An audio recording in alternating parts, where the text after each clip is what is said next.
Bismillahirrahmanirrahim. The remarkable role of IPS, particularly the leadership acumen of Sir Khalid Rahman, DG IPS, and the distinguished guests, students, ladies and gentlemen, Assalamu alaikum wa rahmatullahi wa barakatuh. Subject is a little bit crucial and very sensitive also. Therefore, my topic which I was assigned was Kashmir Future Policy Outlook in Modi third term and recent Lok Sabha elections in India and also policy recommendations. First of all, what happened in the 24th this year elections in Indian illegally occupied Kashmir. This is Times of India reference, definitely an Indian reference, with 58.46% votes were cast. However, BBC quotes the figure of 55% votes are casted in state of Jammu and Kashmir and other sources equally who have the footprints in the valley. So if you say that separately between Jammu and Kashmir provinces, BJP secured 42% votes and in Jammu. And also the follow-up by candidates, the total votes 38,06,719. BJP 2 seats, National Conference, the local party of Indian occupied Kashmir, definitely a pro-India party, 2 seats and independent 1. The interesting point is that BJP launched none of the candidate from the Kashmir Valley, despite she tried to have economic alliance with PDP, again a pro-Indian party, National Conference, and also Sajad Loan. But they failed to do so. Despite they helped Sajad Loan, they backed Sajad Loan, they provided huge finances to Sajad Loan that he may secure the seat from Baramulla constituency. It is a north constituency of Indian occupied Kashmir. Now you have to see that BJP secured around 32% votes of the total cast. What does it mean? That the opposite votes are around 86% as compared to the BJP, 78%. 68%. But what is the interesting point which the students and scholars should know? This is not the biggest success by BJP in Indian occupied Kashmir, you have to mention, because Jammu used to be always the stronghold of BJP. And it is interesting to mention that Hindu Mahasabha leader, Dr. Shama Prasad Mukherjee was from Jammu. He was the first person who launched an agitation in 1953 and quoted that in one state there should not be one Pradhan and 2 Sabha, yani two nations in one nation. So the abrogation or special status shall be revoked. He launched, Dr. Mukherjee, the top leader of Hindu Mahasabha, and he launched an agitation. He was jailed by then Prime Minister of the Kashmir, Sheikh Abdullah, and he died during the custody. And it was the same date when he died, the Article 370 was revoked. because it was his demand in 1953 and it was revoked in 5th August 2019. So there is not the big difference that BJP won 2 seats from the Jammu. Now, if we carry this, we have the 3 analytical points in policy making. That is the scenario analysis. What the scenario emerges. If BJP would have been sincere in conducting elections, then the present argument of the BJP that there is a security issue, so assembly elections cannot be held. It is very simple. They could have cost 2 votes, one for parliament, another for assembly. And it is all by design. She intend to delay it. They costed only 1 vote, that is parliament vote. Now when you carry the analysis, you have known that this was all by design and it is a delaying tactic. What BJP wants to get out of it. So now my second subject was the BJP first term, second term and third term. BJP first term in power, you have to be very much rational. And the hatred, when you are carrying the analysis, the reality is that what BJP says, she applies in the ground. It means that abrogation of Article 370 was not something which was confidential. It was openly in the election manifesto of BJP. So the argument that what India did was some covert tactical operation by the BJP government, it is a false statement. It was open. Now what she did, she put the abrogation of Article 370 in when BJP won the first elections and then implemented when she got second time the chance to be the power, to be at the helm of affairs of the India. She not only abrogated the Article 370 which was in the election manifesto at BJP, but she delivered 500% more. For example, not only Article 370, but she abrogated 35A, which was giving the special state subject, the guarantee to the local employees, and also the purchase of the land, which is a very crucial as compared to Article 370. Not only this, BJP balkanized the state. She divided the state between Ladakh and Jammu and Kashmir. And again, she snatched the statehood. She had applied the, now we have to come to the, when students say, what was the theoretical module? Theoretical module is Sam, Dam, Dand and Ved. It is a classical realism of Chanakyan philosophy. And in international studies, the students here, the classical realism starts from Chanakyan Arthashastra. And it is a big world order. The present world order is governed by law of realism. Law of realism says, one who has the might, he will prevail, other will perish.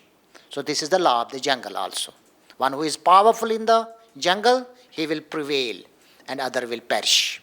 So this is an application of classical realism. Now the second term in elections, and now what you have to get out of the implementation.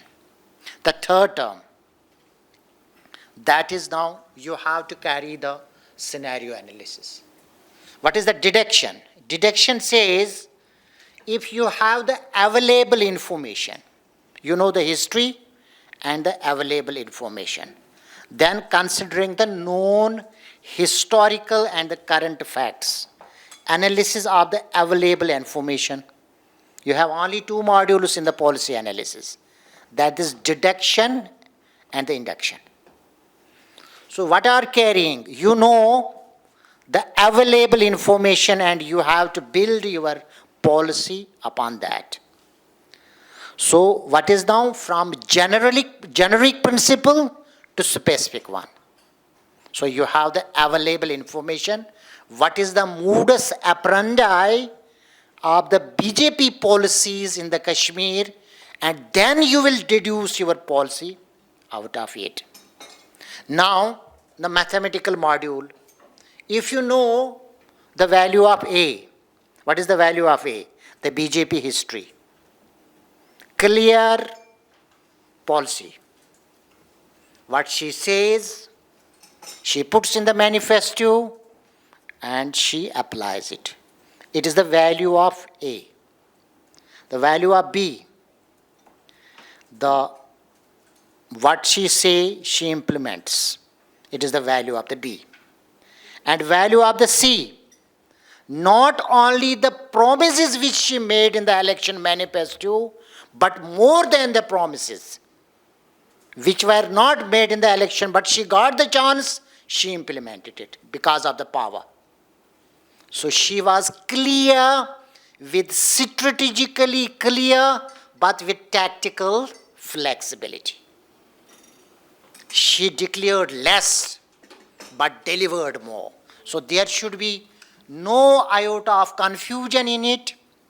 When you know value of A, value of B, value of C, and value of D. The value, what is the value of the D? You can calculate the value of the E. What is the value of the E in the policy manifestation? BJ has clear and constant policy to target majority based on the religion. It is worked for the BJP. Now here question arises, does other empires do the same? Yes. When Islam started from Makkah, until and unless it was conquering the land, empire was intact. Now what the Gramsci module says? Gramsci module says, until and unless you are not extending your empire, you have two problems. Number one, your military will get engaged in the power politics. Number two, you have probability of the balkanization. Now Gramsci module says India has to expand because of the hegemony. It is her requirement. Not only she hates Islam, it is one module, but she needs to maintain her hegemony in the region. So she needs an war theater. And again, there's a big book by the Gilpin and how to save yourselves from the Thucydides, how US and China can save themselves from the Thucydides trap. So when there is a transaction between the powers, it creates the conflict. And you are, as a Pakistan, as epicenter of the conflict. So you have to develop the Kashmir policy on 4 scenarios. Number one, the global scenario.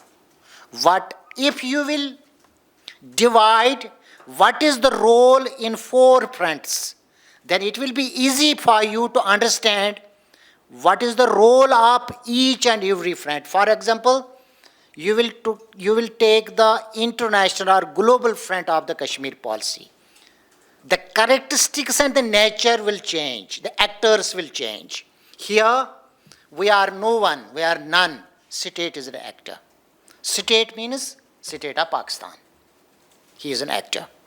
And this actor, if this actor is viable in international phenomena, she has to prevail, because the global mechanism, in global setting, in global makeup, the powerful will prevail. If she will not prevail, then what she does, as Pakistan did, she seeks to get an allies. So Pakistan was allied with CETO, CENTO, war against terrorism with the American bloc.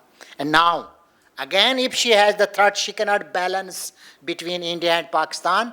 She need an ally. Now she seeks to be an ally of the China. So this is the policy level at the global front. We have no role. And second front of the same scenario is a regional one. Now in regional front, you have 5 actors. That is China, India, and in our neighborhood, Afghanistan and Iran, and its implications on the Kashmir issue. So when you have to balance the power, you must know at the policy analysis that after carrying the deduction, you have to carry the scenario analysis. And scenario analysis will be divided in the global front, in the regional front, in the domestic front, that is India and Pakistan front, and also the front which we called the resistance constituency. Now you have to divide what is the ratio of total gain of these 4 fronts. Then you will calculate what is my net gain and net loss. And again, and another analysis you will apply, that's called the SWOT. And SWOT analysis actually carried in management sciences further. But the scholars of the conflict sciences are now applying SWOT analysis in the conflicts also. SWOT analysis: strength, opportunities, threats, weakness and threats. This is SWOT analysis. Now what is my strength and opportunity? At global front, first Pakistan, second Pakistan, third Pakistan. We are none. In regional front, first Pakistan, second Pakistan, third Pakistan. We have no role. But in the domestic front, in India and Pakistan and Kashmir front, I have the little role. So I have to talk what is my margin of the role. I have to talk upon in those parameters. Now what can be the possible conclusion? The perception and the perspective. When you develop any perception, you have to develop some perspectives also. You know one dimension, you have to know the entire dimensions. Then your analysis will be perfect. Otherwise, there will be some abstraction in your analysis, because we are confusing between perspective and the perception. Again, in the same analysis, there are only 2 constituencies in the conflict. One is status quo, another is anti-status quo. So when you are talking the BJP and Congress, I see little difference between the socialist, secularist Congress and the fundamental BJP. If you go the trajectory of the Kashmir history, the Congress had dented more as compared to BJP. You start from 1947, Congress has digested 13 states who were having defense, currency and communication. And Sikkim was last one in northeast states which was digested in India. Now what is the difference between those states and the Kashmir? Again the question, the backing of Pakistan. The backing of not Pakistan as a state actor in international arena, you can say, as a state actor. And rest are non-state actors. And now, what will be the objective of the BJP government in coming elections, which she tried to delay during the parliament elections? Despite she might have saved her resources to have given 2 votes to Kashmiris, 1 for assembly election, 1 for parliament elections. Now, future analysis, she wants her partners in Kashmir Valley. But what is the objective? Objective is 1, that is defective to de jure. She has a defective control, she wants to de jure it. And what is the difference? How they consolidated it up to the maximum quantum. What was the BJP's maximum power to do? She did it. Now again, the dead end is there. Now what can she do further? She revoked Article 370, 35 and other. She put same in the parliament backed by lower house and upper house. Again the backing by the Supreme Court of the India. Now she wants the ratification by Assembly of the Kashmir. It is her objective to get maximum seats in the election, in the coming elections. It is again the strategic clarity with the tactical flexibility, in which if she will get allied with anyone, even Jamaat Islami, she will like to ally. She has no issue. Because when you control the state by state power, it is the geography and the military power which matters, not the internal politics. When you're talking about the state matters, it is the military power which matters. And Jawaharlal Nehru himself says, it is quoted by A.G. Noorani, that 90% problem is solved by military control, and then 10%, you have 10% in margin, then you are delivering the academic and research debates in the 10% margin. Now what will be the concluding policy points, what we can do? Again, we need a three-pronged strategy. What will be the three-prong? Three-prong is the one, how you can keep Pakistan intact at the back of, as a state actor. I will say Pakistan, in international studies we say state actor, because it is the actor who needs, which you need, otherwise you are none. And already I mentioned it, how you cannot digest the 13 states and Nagaland, Gawa, Dev, Daman, Pondicherry, this Sikkim, they were all digested in India. What was the difference? Only difference.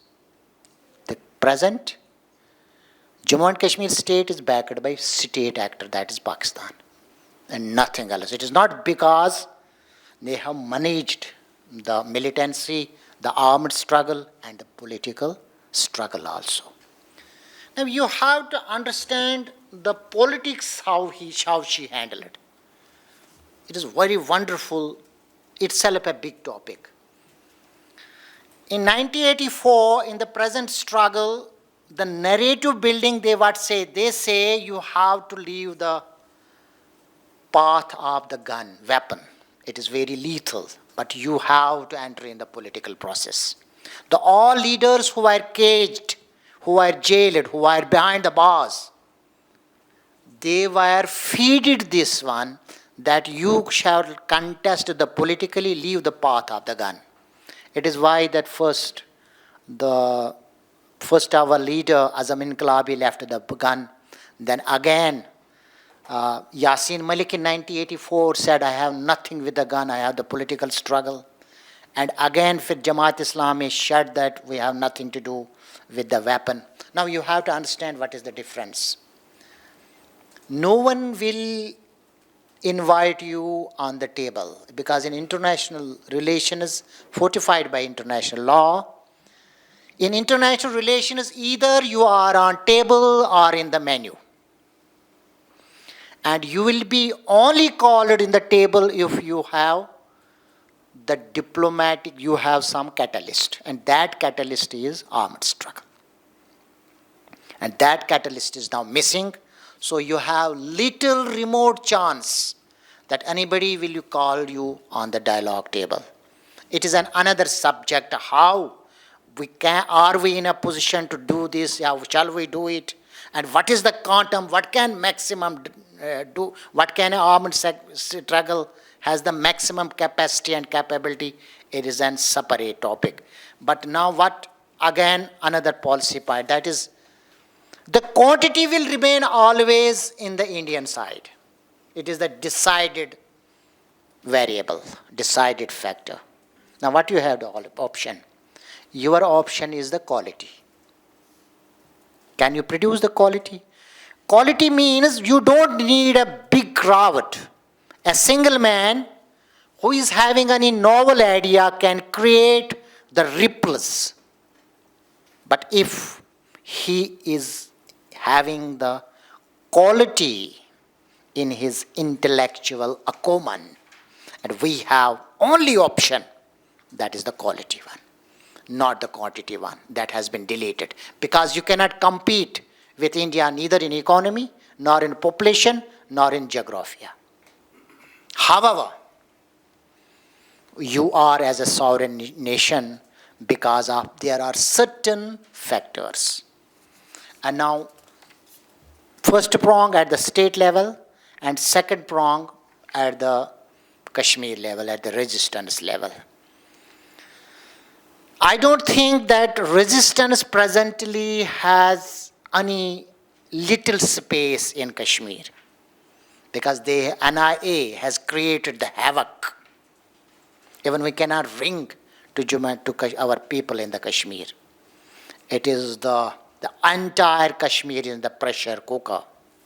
Now again, the first prong supports, correlates the second prong. Can we as a Kashmiri individually at the state level dilute this pressure? Again, you need a scenario analysis. Again, it is a big topic. So it is again the state actor which needs to enhance its capability and capacity, which is not my domain. And the third prong, we as Kashmiri, after this long struggle, presently we need to survive. Can we survive under this stress? This survival phase is very important. But again, I will give you now we are oscillating between hope and despair. In conflict analysis, in conflict scenario analysis, you cannot predict mathematically. For example, when United Nations was framed in 1947, there were only 36 countries. Now it is 193. Everybody fought against the powerful and got the freedom. Every powerful killed his people who demanded right to self-determination. But still, people got the freedom. This is number one. Hope number one. You have to keep struggle alive at multi-fronts, at multi-dimensionally. This is one issue. Either at some time, even the lowest pace, because scenario changes. One thing is never constant, that is geography. It keeps changing. It changed in 1947, it changed in 1971, it changed in 1987. It is again a hope. Number two, the Muslims of India have the psychological impact on the people of the Kashmir. More they will create havoc in the against the Muslims of the India, less will be the viability of the Muslims of the Kashmir to survive. It has direct correlation. For example, the BJP launched a massive campaign against Muslims of the India. It is why they diluted the biggest province, that is UP. And they caged some Azam Khan, Babar, and the key leaders from the UP constituency. And they handed it to Yogi Adityanath. It has a psychological impact because we live there, we frequently go to UP and other areas, Delhi, etc. So you cannot nullify that impact which BJP does with the Muslims of India, because it is directly correlated. And the fourth prong strategy is now that in coming election is what you can do. So this is again very sensitive. There are 2 points, two lines. One is that the people who can contest independently and have some little space so that they can give a little relief to the Kashmiri people can be a third prong strategy, which we might apply at the tactical level. So I think I am very much thankful, sir. I have taken a lot of time. Thank you for tolerating me.